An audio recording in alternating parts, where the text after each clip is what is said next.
So you're thinking about getting a Honda monkey bike. Oh, you already have a Honda monkey bike. Either way, you're watching this because you're interested in the Honda Monkey. This is a 2024 Honda monkey bike, 125cc, and the rumors are true.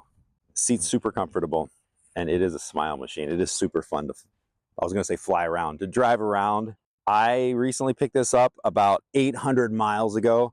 And I just wanted to talk about a couple things that I like and was surprised with. When I say surprised, what I mean is looking at it, you see all these chrome parts. But what I didn't know, this is chromed plastic on the turn signals. And this headlight is plastic. Not the outer trim, that's metal.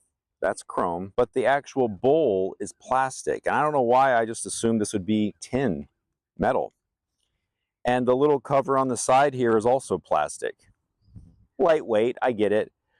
And the side panel doesn't fold down. I don't know why I thought it folded down. It just kind of pops out. You have to like wiggle it, unlock it, wiggle it, and it pops out. These aren't really major things. These are just things I was surprised with. This little side mount here with the satchel, that's not stock either. Those are add-ons I did. Look at that. What is that? It didn't even get chromed. It's probably rusty metal underneath. It looks like it's pretty good. It's got pretty good clearance, I would say. Doesn't look like it's gonna go anywhere. If I hang something on here, I think it'll be good. The rack here, this is not stock. This is not the official Honda bike rack. The official one has a straight line that comes up, different mounting setup. This one was just a cheaper AliExpress. This cost about $50 and it's just slightly crooked. Drives me nuts. But I wanted to have a little bit of a rack just to try to haul some stuff. If I wanted to, I like the possibilities. But if you haven't seen one of these bikes and you have no idea what this bike's all about, I'll put links to some of my favorite videos on the Honda monkey bike that are currently floating around on YouTube. But this is just my little first impression, first 800 miles. As I mentioned before, this is a 2024. So the gas tank features this two-tone, or I guess it's more of a three-tone. This is like a pearl white, dark gray, and then a light gray. And everything's stock air filter, muffler. The very first thing you're gonna wanna upgrade when you get one of these are these rear view mirrors. They're not wide enough. Maybe some people out there, they're totally fine, but these little 2-inch extensions are perfect. And I've seen some people that just switch them out and just do the handlebar end mirrors, which I think is another good option. But this was the very first upgrade I did. It went in really easily. These are just also from AliExpress, and I'll put links to all this stuff in the description. That was an instant improvement. After my first ride, I couldn't see past my shoulders, so I swapped those out. It pushes both mirrors out just far enough to make them perfect. I'm new to motorcycles in general. The turn signal, I didn't know that you push it in to reset it. So you go left, go right, and then you push it in. I was trying to find the position and it just wasn't working. But that is one thing, it works, but it just doesn't feel like solid. Like I kind of want like a very solid click to reset, and it just kind of feels squishy. And these aren't really pros or cons. These are just things that I've discovered and kind of experienced as I'm relatively new to the monkey bike. This right here is a little custom cover that I put on. This is just a 3D printed model, and I put a sticker, cup and clutch. It's a friend of mine, Eric, his YouTube channel. You can check that out.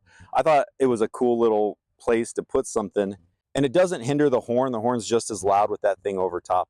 It's about an inch away, so it has room to make its noise.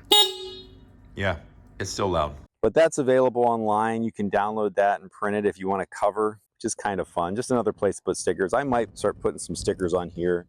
I'm just not sure if I'm going to commit to that or not. So like most of us that like the Honda monkey bike look, we have the nostalgia for the early 1960s and 70s motorcycles. And my dad had a 1969 Yamaha 125 Enduro.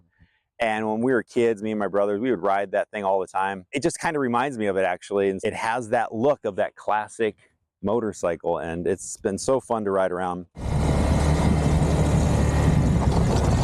Something I've been learning, location, location, location. Your location may help or hinder your enjoyment of this motorcycle. Where I'm currently located, there's some long stretches of road that are about 55, 60 miles an hour. And I've done them. I get on the road, I don't know what I'm doing. I'm just cruising. Semi trucks are flying by. I've never experienced that. It's a crazy experience.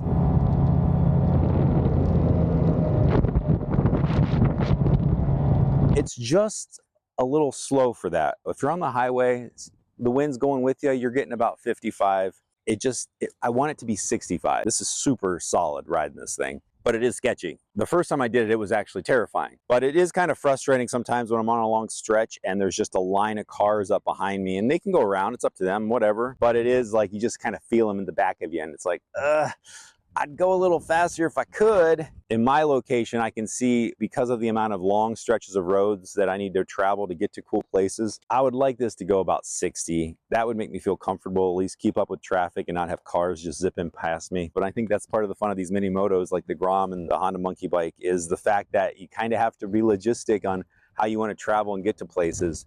Maybe take those back roads and check out some stuff you might not normally see, which is part of the fun of a mini moto, I think. I saw some videos where people were modding this thing. I'm just like, it's taking the whole fun out of it. But I get it, where this thing kind of tops out stock around 52 miles an hour, 55 with the wind behind you.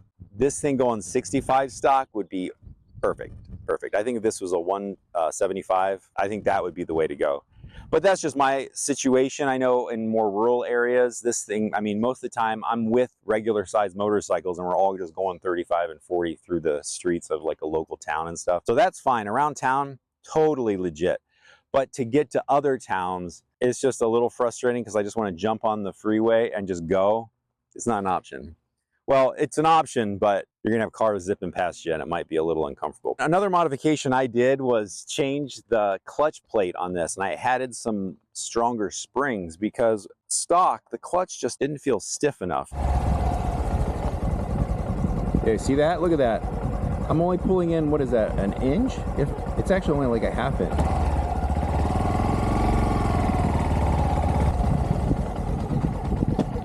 Right there. That's complete. That is, the clutch is engaged all the way right there, even though I have this much room. Now I feel it biting just a little bit, but that to me just seems like, I mean, maybe that's just a safety measure, but not ideal, I don't think. And I watched some videos and it made it seem like it would engage a little bit quicker on the release of the clutch with that replacement.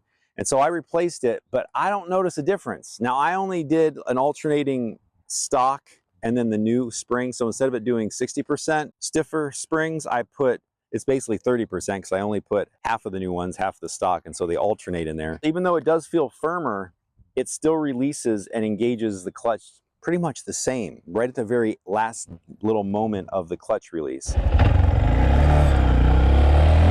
So that's just something, I guess everyone's experience is different with regarding that. I just was hoping for a little bit quicker release, and I guess there's some fine-tuning adjustments I could probably do here or down there. I just don't know about that, so I'm gonna look into that a little bit more. But if you have any information about that, maybe you can leave it in the comments, help me out with that. Here's something that I learned as a new rider. If you have a budget for a motorcycle, whether it's a mini moto or a bigger bike or whatever, budget in another $500 to $1,000 on gear.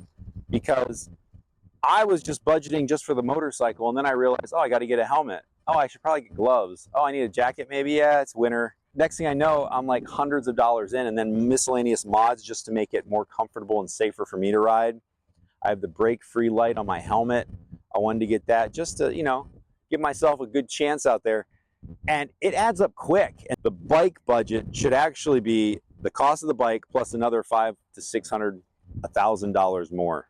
I would just round up to $1,000 and just call it and say, all right, if this bike costs $3 grand, then I need $4 grand. That's if you're new to bikes and you don't have a helmet and protective gear and stuff like that. You know, just because it's a small bike, you're still on the road with regular sized cars. I mean, this thing goes 50 miles an hour, so it'll still do motorcycle stuff if you're not careful. I'm super passionate about trying to document and show people how to document their motorcycle safely and creatively. And so I've been messing around with camera rigs, neck rigs, the chest mount, putting this 360 cam out front, down the side. I'm still trying to lock in some of the best setups. I've been watching a lot of videos, just seeing what other guys are doing, and there's some really creative stuff out there, but I haven't really gotten all the setups that I'm really happy with. Currently, I'm using this neck rig in place of the harness.